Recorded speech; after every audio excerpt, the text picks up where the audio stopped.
ನೀವು ಯಾವುದೇ ಕಾರಣಕ್ಕೂ ಇದನ್ನು ಹಗುರವಾಗಿ ತೆಗೆದುಕೊಳ್ಬೇಡಿ. ಕಾಂಗ್ರೆಸ್ ಪಕ್ಷ ಅಪಪ್ರಚಾರ ಮಾಡಿದಲ್ಲೇ ನಿಸ್ಸೀಮರಿದ್ದಾರೆ.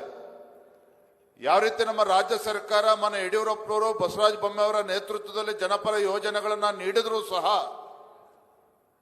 ಅಪಪ್ರಚಾರದ ಮುಖೇನ ನಮ್ಮನ್ನ ವಿರೋಧ ಪಕ್ಷದಲ್ಲಿ ಕೂರಿಸ್ತಕ್ಕಂಥ ಕೆಲಸ ಮಾಡೋದ್ರಲ್ಲಿ ಅವರು ಯಶಸ್ವಿ ಆದರು. ಅಂದ್ರೆ ಒಂದು ಸುಳ್ಳನ್ನ 100 ಬಾರಿ ಹೇಳಿ ಜನರಿಗೆ ತಪ್ಪು ದಾರಿಗೆ ತೆಗೆದುಕೊಂಡು ಹೋಗ್ತಕ್ಕಂಥ ಶಕ್ತಿ ಕಾಂಗ್ರೆಸ್ ಪಕ್ಷಕ್ಕೆ ಇದೆ.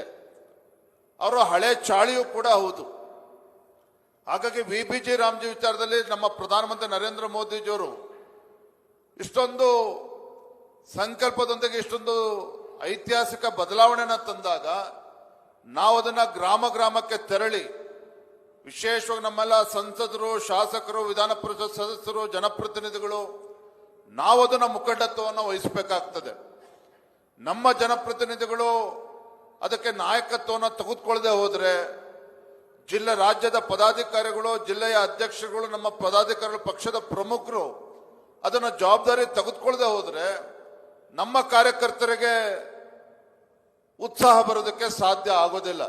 ಹಾಗಾಗಿ ಇಲ್ಲಿ ಕೂತಿರ್ತಕ್ಕಂಥ ನಮ್ಮ ಪಕ್ಷದ ಪ್ರತಿಯೊಬ್ಬ ಕಾರ್ಯಕರ್ತರ ದೊಡ್ಡ ಜಾಬ್. ನೀವು ಯಾವುದೇ ಕಾರಣಕ್ಕೂ ಇದನ್ನು ಹಗುರವಾಗಿ ತೆಗೆದುಕೊಳ್ಬೇಡಿ. ಕಾಂಗ್ರೆಸ್ ಪಕ್ಷ ಅಪಪ್ರಚಾರ ಮಾಡಿದಲ್ಲೇ ನಿಸ್ಸೀಮರಿದ್ದಾರೆ.